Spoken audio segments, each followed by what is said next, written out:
Hey,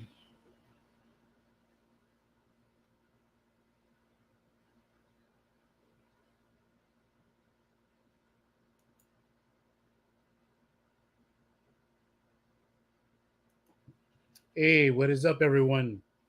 Welcome to the SportsEthos Waiver Wire Show. You're with me, Erik. Still no Ethan tonight. We moved the usual Sunday schedule because, yeah, it was Christmas. And on that note, I'd like to greet everyone Merry Christmas, Happy Holidays, or whatever it is you're celebrating or celebrated, rather, with your families. Welcome. I'm glad everyone's here. Um, so, uh, just an update regarding Ethan. The plan is after the holidays, Ethan's going to check his schedule. We're going to work something out. We might move um, the regular scheduling of the show um, at a different time of the week instead of Sundays, but we'll be figuring that out as we go. But so there. That's it for that update. Now, Um, as far as waiver wire discussions are concerned, I'd like to throw a bit of a spotlight on backup PGs and their value in fantasy nowadays. A lot of them are, often pop with reasonably good value. We've seen Wizards Brandon Goodwin do it. Obviously, Tyus Jones does it on a regular basis. Every time that Jamorant misses, a game here and there. And of course, there's Cameron Payne, who almost always is ready to go when Chris Paul is set to miss any time. Um, all of these guys, well, normally I'd mention TJ McConnell here, but the the Pacers, as you know, have Andrew Nemhard now, and the rookie has been great. So he's now the next man up if ever Tyrese Halliburton misses any time. I'd say Nemhard is the pickup and no longer McConnell, even though McConnell used to be a steady source of efficient scoring, though not as much. Assists and steals, of course. He ceded a lot of his playing time to Nemhard this season, and that's been quite the common occurrence. Okay, so these guards, all of them, hold some pretty decent value in deeper leagues. Now, is there any point in keeping them in shallower leagues? Probably.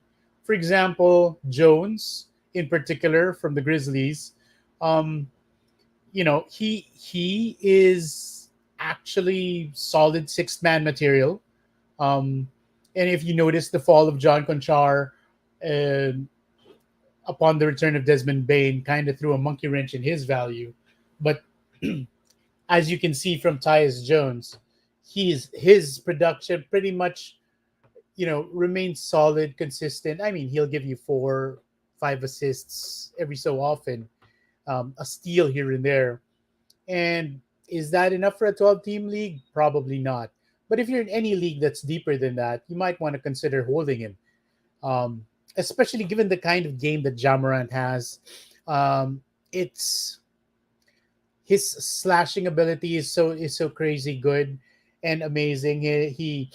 His points in the paint is up there for a guard his size, and it gives it makes me remember um, uh, Allen Iverson, who's a smallish guard, likes to slash to the paint back in the day, and oftentimes he'd get injured because of having to bang bodies with the giants in the paint, and that can lead to a sprained ankle here and there, a tweak this and that.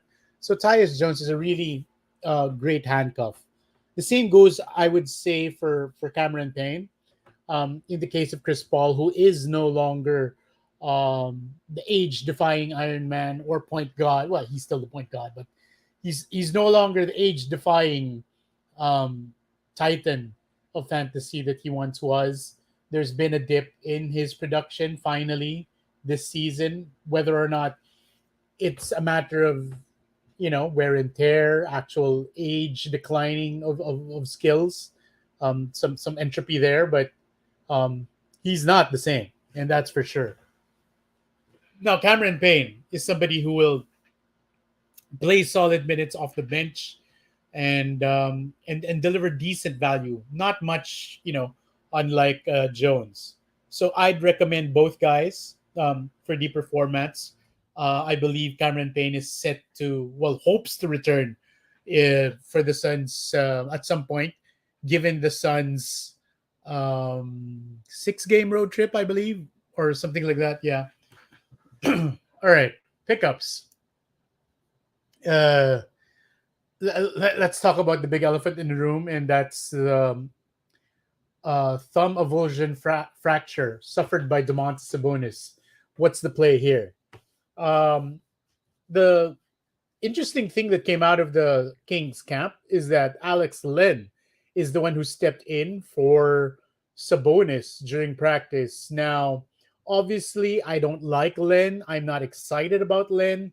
Uh, can he be a 12 teamer? Maybe if he really plays fantastic, but we haven't seen him all season or not enough to really say that he'll be a solid, even streaming guy. Um, we've seen a lot more of Trey Lyles, for example, a little bit of Rashawn Holmes, but I'm not holding my breath that Holmes will be the guy. Um, I think that there's something about the Kings setup that they want a big man who can shoot threes or at least stretch the floor a bit more. Um, and that's not part of Rashawn Holmes's kit, which is a problem. And that's why there is a risk if ever some of you grabbed Rashawn. I know he's been an ethos sweetheart for like the longest time, but really, the fact of the matter is, ever since he went through that personal crisis, that lengthy time where he just sucked due to his personal crisis, plus the arrival of Domantas Sabonis, that simply killed his value completely. Uh, there. So the move is for now probably Trey Lyles, who might end up splitting time. Uh, we might see Kera get some minutes, but I don't know. But the fact that the Kings seem to be leaning towards Alex Len, yeah. All right. Most leagues that I play in have a move limit per week, and I'm not gonna use up one of those moves for this week on Len, even in my 16 team leagues. So I'm gonna play it a bit more patiently, do a wait and see, and hope I get to grab him or whoever it is that steps up um, in Sabonis's absence if he does end up missing games. Because the actual news is he's going to try to play through his injury. Um, if you recall last season, Chris Paul had the same injury, tried to play through it, and the recommendation was um, in the end for him to rest, sit it out, rest, and he he ended up missing multiple weeks, which is my concern, especially in the case of Sabonis. If he tries to play it out, there is that risk there. So yeah, that's something we could look into. Uh, as far as other ads, pickups, we're looking at. I don't know. Brandon Clark has looked good on and off. Um, in deeper formats, and since I play in a lot of 16 team leagues, Nick Batum has been reasonably good lately, thanks to his 1.7 blocks, 1 steal per game um, over his last 3 games, for example. Unfortunately, the Landry Shamet party opened up with a bang and quickly fizzled out. because of his injury. Um, in Shamit's case slash Devin Booker's case, the replacement here obviously should be Damian Lee. Um, he will provide threes, reasonable field goal points, not much else. Maybe the occasional steal here and there. Um, but yeah, definitely I picked up Lee myself. Um, in a lot of cases. Um, Speaking of the Suns, and just to put it out there, Torrey Craig is somebody who's been probably added and dropped in standard leagues from time to time. So he's obviously on the radar too. Obviously, he's a keep or a hold that rather in deeper formats because of his ability. Um, yeah, so I am also looking at um, Patrick Williams, who, similar to Craig, has been added and dropped here and there in shallower leagues. It's really been tough to trust Patrick, but the fact that Williams can provide blocks, um, low points, low turnovers, and that's pretty much the highlight of what Williams has to offer lately. But yeah, he's more of a streaming recommendation on my part. Um, there. And if there's anyone else you want me to discuss, feel free to ask questions. Just put it in on the chat, and I will get to them right away. And if we're all not still hung over from the holidays, um, you know, we can get to some value recommendations here. Now, um, here's an interesting situation um, which is emerging, and that's the Orlando front court, which just recently became a lot more crowded with the return of Wendell Carter Jr. Tonight, the the Magic opted to still start Mo Wagner, um, and so far he wasn't great. He played the fewest minutes amongst all starters, producing what 3 points, 4 boards, 2 steals, 1 of 4 shooting, um, in the first half of their game versus the Lakers. On the other hand, Mo Bamba, is played 14 minutes, had 5 points, 3 boards, one triple. Um, my my my thing here is it's gonna get ugly. I think that four big men, even though they have the skill set to play both forward and center, is gonna be a an issue.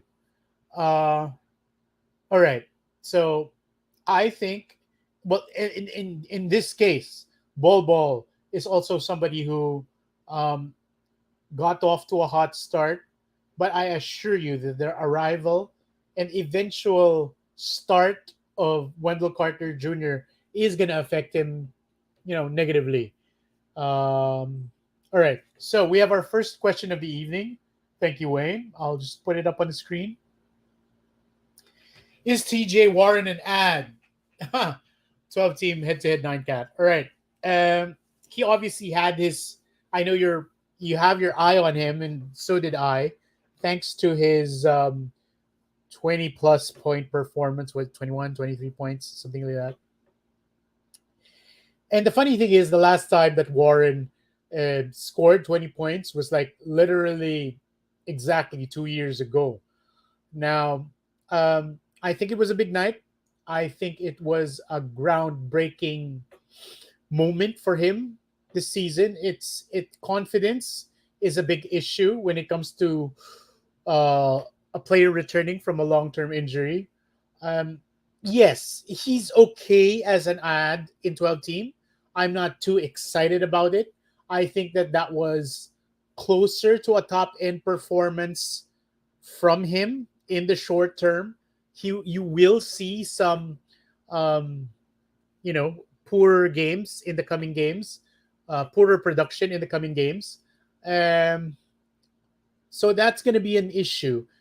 You have to remember also that that big game came with Joe Harris sideline, so he had a lot of extra run. He soaked up pretty much all the minutes that Joe Harris left on the table. Now, if Harris returns, oh, there will be fewer minutes for Warren to take advantage of in the future. But Harris is, still sidelined, etc., etc.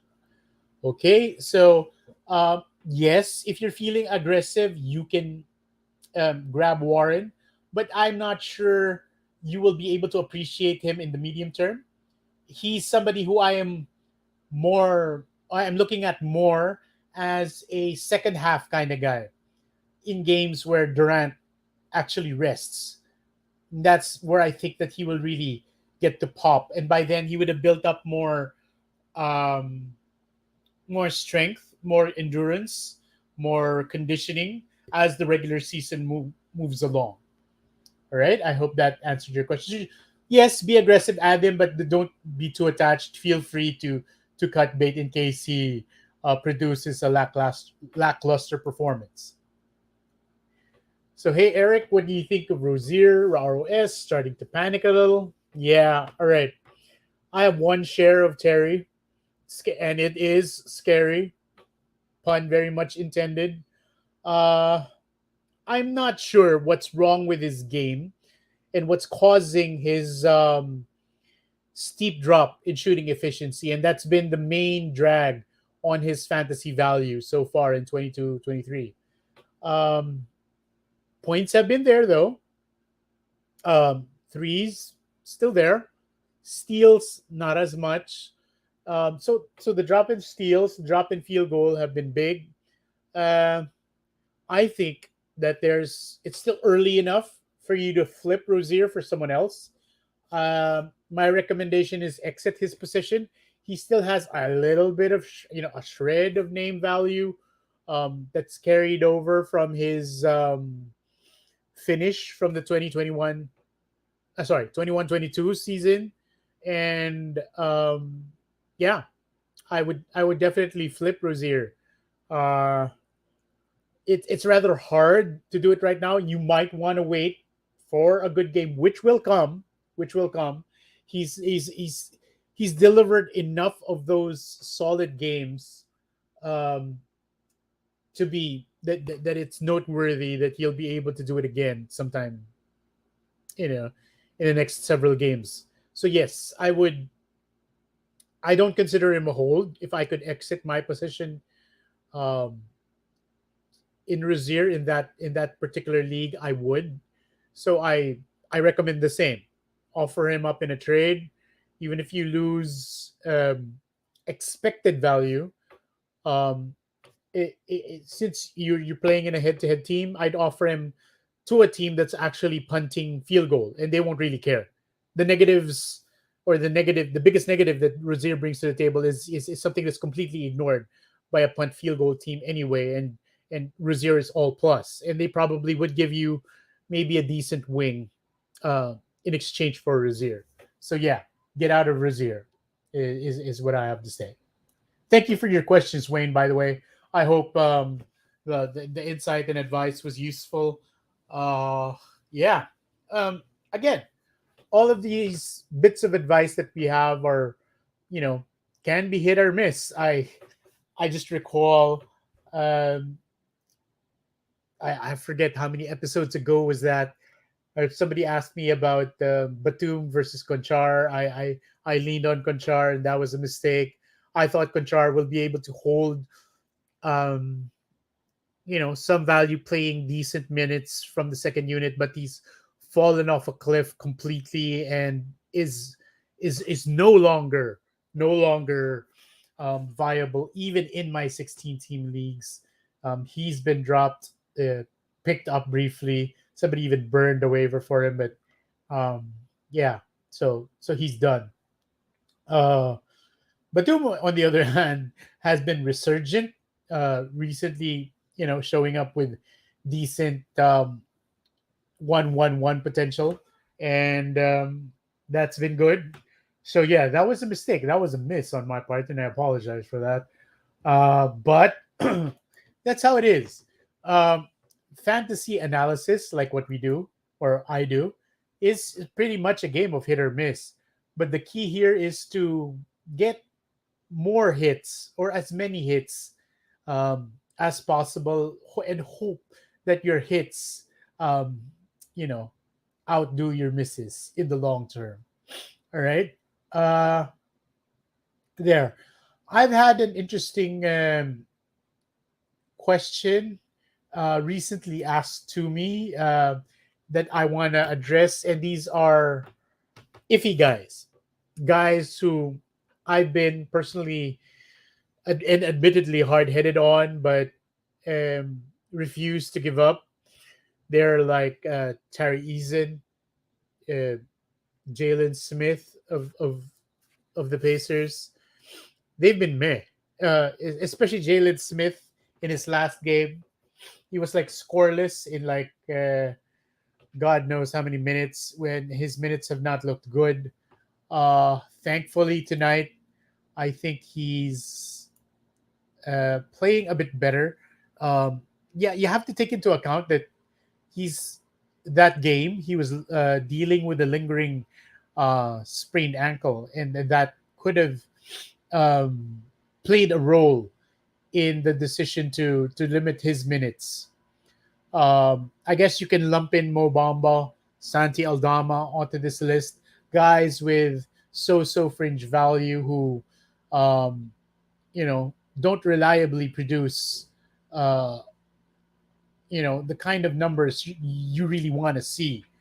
Uh, my short answer is, as much as I'd like to hold and wait out until the second half of the season, I don't always have that luxury in a lot of leagues. So I would move on if, and this is where I'm qualifying it, if there is really a solid guy on the wire. Um, so I'll just give you a hypothetical scenario and take you along the ride with this decision making process that I'm going through right now. I started off the show talking about backup point guards. Tyus Jones, I mentioned him. He was dropped in one of my 16 team leagues. He, on the season, is providing enough value to be worth rostering in a 16 team league. On the other hand, Eason, Smith, uh, fine. Mobamba is probably still better. Aldama is somebody who um, has really fallen off with the return of Jaron Jackson Jr. Now, I'm considering dropping one of those iffy guys and picking up Jones. I'm actually a small ball lineup, but because I have guys like Jokic, um, DeRozan, I'm not punting field goal. So I know that the issue is I'll be swapping away a big man who normally contributes field goal, but the issue with uh, counting on Jokic and Chris Paul for my assists, sometimes they're not enough when I'm facing off against teams that are more hyper focused and decided to punt field goal. They normally have um, better assists than I do, and I lose that uh, for the week. So that's kind of a problem for me. So I am really thinking about Tyus Jones, and he is somebody that's really worth considering. Um, you know, again, uh, I really love Eason, and just on the I'm probably okay. The reason why I've been holding on to him is because um, on the off chance that the Rockets offload KJ Martin, Eric Gordon, Eason will pop. Jalen Smith is somebody who was starting at power forward, lost his starting job, uh, and is just simply been frustrating. My move or play with Jalen Smith is that As soon as the Pacers come to an agreement with on an extension with Miles Turner, I'm dropping Jalen Smith shares. That just means they're unlikely to trade Turner. They're gonna ride with him, and that just spells doom and gloom for the outlook on Jalen Smith. So yeah, he's definitely somebody I would move on to from there. Uh, so Mo Wagner is somebody also currently that I'm looking at, um, who is on thin ice as far as I'm concerned. It's let's just face it; it's just a matter of time until Wendell Carter Jr. starts again. The Magic are simply easing him back in slowly, and that's the case. Um, as always, he's a regular mainstay on this show. Austin Reeves is somebody I recommend, um, even in 12-team leagues. He might, fall every so often in value, but that does happen from time to time. Um, yeah. Uh, Question about Chris Boucher. Eh, is he somebody worth holding on to? Maybe not in 12-team leagues, definitely. In deeper formats, yes, because as much as I love the movie, Juancho Hernan Gomez is not really cutting it as a starter for the Raptors. And yeah, a lot of those minutes are going to end up landing on the lap of Boucher. The thing is that the guy struggled with consistency pretty much throughout his entire career. So that's no surprises there. Okay. All right. Um, Let me just check on that Phoenix game, which already started. So, wow. Oh, this was a surprise. Apparently, they started Jock Landale um, instead of Damian Lee, which which is which is kind of weird. They're probably taking a page out of the Orlando playbook and going double big. You have two centers playing alongside each other in Landale and Aiden. That's something that's worth watching. The thing about Landale is that because of his ability to hit the three, he is better than Aiden at hitting threes. So he will be able to stretch the floor somewhat. Um, it's a trickle down effect. They're moving Torrey Craig to SF, Mikal Bridges down to SG, and it's going to create a lot of mismatch issues. I think that's the plan, and that they're hoping to achieve versus the Grizzlies. So far, it's working in the first quarter because the Suns have a slim 5 point lead. Um, all right, interesting question that just arrived from Luca. Who would you trade Rozier for? All right. That I cannot answer in a vacuum. I would um it all really depends on your team needs. And if you're struggling with field goal, go after a guy who does provide field goal. Uh the problem with Rozier is that his value is so low right now. It's very hard to be choosy. But if you can find again a manager um, who is willing to give you somebody, let's say like a wing. I know that the point guards are at the premium because of their popularity, their ability to contribute assists and whatnot. And you could play on that. You could, in your sales pitch, highlight the fact that hey, he's a point guard. It's hard to find point guards, etc., etc. He's going to score. Um, the sacrifice would be is to get a guy who scores a lot less than Rozier.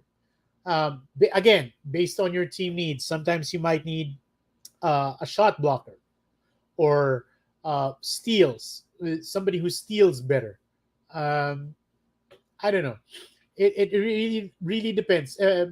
We're at that stage of the season where you should be really solidifying your team's strengths so that by the time All-Star break comes around, you're almost guaranteed to win four categories of strength weekly, so that you only have to wiggle and scrounge to win two to three extra from there.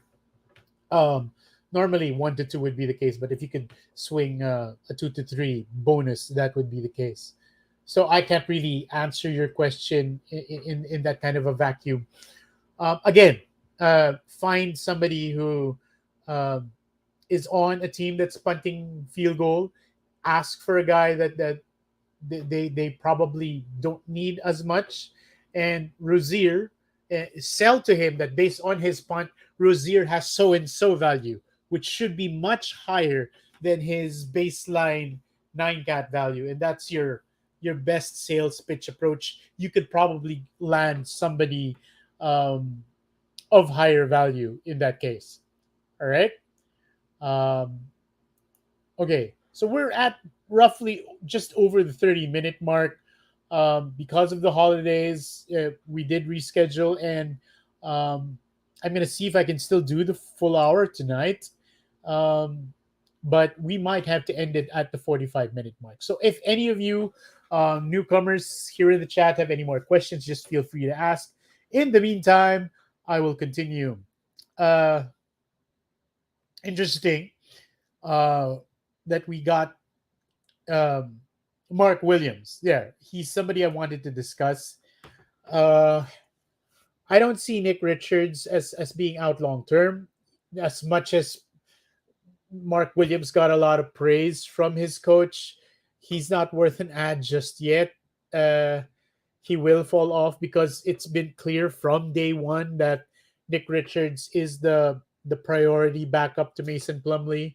And once Richards returns, there won't be enough playing time for Mark Williams to appreciate, even in 16 team deep leagues. I just got that question um, privately. So yeah, he's not someone to consider, even if though he looked interesting. All right. Uh, Duncan Robinson has actually been worth, some streaming value, again, on and off, because with the Heat, and I really hate the Heat's attendance record so far this season. There's so many absences by Jimmy Butler. Recently, Bam Adebayo missed time because of that illness. Uh, yeah. So if you're looking for a streamer, obviously Max Struess is probably already what you call this, rostered in those leagues. Uh, so there. Uh, right now, like for the last week, Rozier uh, is averaging top 120 value. Um, you can sell him as a 3-point shooting specialist with good free throw. Unfortunately, yeah, it is what it is. It's only one steal per game, but the three triples per game is something that's pretty solid, and that's uh, man, it's a 34.4 field goal over his last couple of games. That's really been stinging a lot of GMs, and that's just awful. Um, yeah. Uh, Najee Marshall is obviously a hot name right now. He came up with that huge game.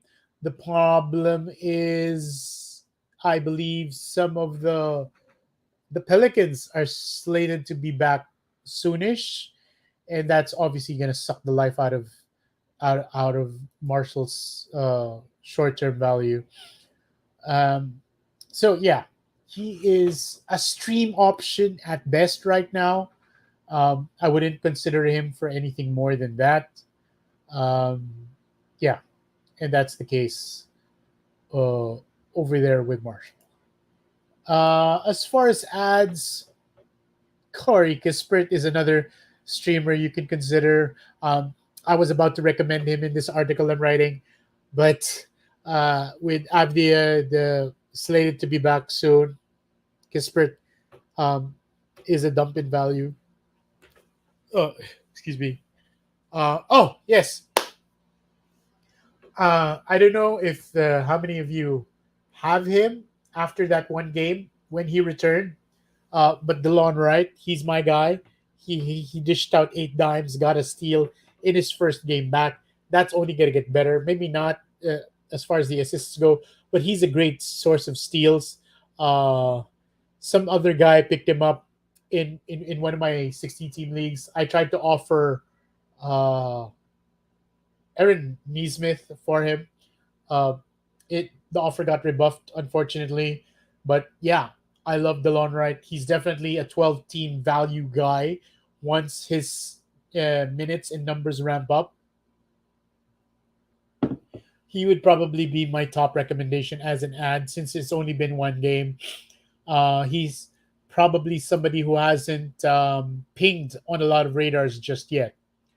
Um, all right, another elephant in the room, Jeremy Sohan. Uh, he's he's really lacked consistency. He's been on and off. Uh, I like the role that he has, and it looks like his minutes are going to be steady uh, moving forward. The issue is his production might not. But that said, given that the Spurs are a rebuilding team, I think that he will get as many minutes as he can handle uh, moving forward. You're not going to get great free throw, but if you're just looking at a boost in counting stats, Sohan is a 1-1-1 threat if he really puts his mind to it and works on his 3-point shooting. But um, in college, he was most notable as a defender more than anything else. And those steals and blocks should be his main pathway towards relevance. You know. All right. Uh, okay. So I made an executive call. We're going to be calling this show in around 8 minutes. That's the 45-minute mark. But thank you already for the questions so far, and I appreciate it. Um, all right. Austin Rivers, streamer, not much to get excited about.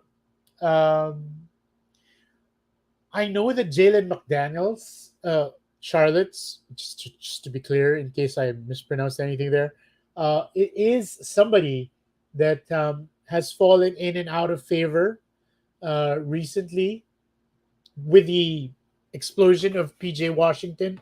There's been a bit less of Jalen McDaniels to appreciate. That said, I still think he's a solid play, similar to Sohan. I mean, if you're considering Sohan, you might as well have been considering Jalen McDaniels, is what I'm trying to say here. Because both guys are 1-1-1 threats. McDaniels, on the other hand, actually has superior 3-point shooting, superior three steals. Sorry. So, yeah, if you're looking for somebody, a glue guy, and we like that term, who can round out your team stats. Consider Sohan, uh, obviously McDaniels. Um, Now, here's a guy who is on my short list of I have you, I'm watching you, and I'm still on the fence on about whether I want to keep you. And that's Aaron Neesmith, who we just happened to be talking about recently. Um, he's also, yeah, just for transparency and clarity, been dealing with a lingering ankle issue, uh, ankle sprain. I think it's a left ankle sprain or a right ankle sprain. I'm not sure. I can't remember exactly. But he, uh, in 12 minutes that he's played by halftime in the Hawks Pacers game, he's already shit the bed with 0 for 5 shooting, 4 rebounds, and nothing else. Uh, on the other hand, my Jalen Smith is a perfect 3 for 3 from the field with 3 rebounds. Go figure. So Neesmith, uh, he's a guy who's also lacked consistency throughout the season. Uh, I know he's new to that starting stretch four role, but he's clearly been hit or miss, and that is the problem when you're counting on a streaky shooter, as opposed to a an actual big man who can occasionally hit threes, to be your team's stretch four. So he's a problematic guy. Uh, ah, oh, just look at that. Speaking of 3 and D and streaky shooters, AJ Griffin is not playing well also in tonight's game so far. He's coming off the bench. I really thought he'd be much of a better hold upon the return of John Collins and whatnot. Uh, and this is despite um, DeAndre Hunter, okay, missing time tonight. They started Bogdan Bogdanovic instead. He's playing well, so it looks like AJ Griffin is seeing a bit of a fade. But that said, if you look at his minutes so far, just in this halftime uh, of this game, he's already logged in 14 minutes, the same amount of time that John Collins has been playing. So the minutes are going to be there for him for the rest of the season. Now, as far as the production goes, that remains a big question mark. It's really hard to say when it comes to rookies, uh, whether or not that they can sustain X amount of production. We make educated guesses given smaller sample sizes and whatnot, and work from there. And just as I was discussing it earlier, Wendell Carter Jr. has already 12 points in 11 minutes off the bench. Wagner is just really going to be fading soon. Uh, Same goes with Bol Bol. Bol Bol, on the other hand, probably will have more lasting value long term, but it's not. It's definitely not going to be as good as it was uh, during WCJ's injury. Okay, let me just bring up. Oh goodness gracious, Corey Kispert. Sorry about that. Yuck. All right, so Corey Kispert still sucks. Which sucks. Ah, I streamed him in a couple of leagues. He's also hit or miss, unfortunately. Two steals right away from Dylan Wright, my guy. Happy to see that. It's like 5 minutes left in the third quarter, and the Wizards are actually kicking butt of the Sixers, which is kind of weird, but hey, that makes for some interesting results. So, just to wind out the night, thank you very. I'd like to remind everyone, like, subscribe, and if you could follow me on Twitter over here. That's me at Rotomancer, and there. Uh, Probably next week we will return to our regularly scheduled programming. I'm not sure because that would be New Year's Day. Yeah, New Year's Day. Uh, it might be on a Tuesday again. We will see. I will work it out with Dan. That said, thank you for joining me tonight. It was a blast. I appreciate your questions, and I hope uh, the insight, the discussions, me rambling on and on about guys that I'm thinking about or had my eye on, uh, made you think about them in a different way as well. Okay, thank you very much. See you soon. Stand by for alerts for the next show's airing. All right, bye bye.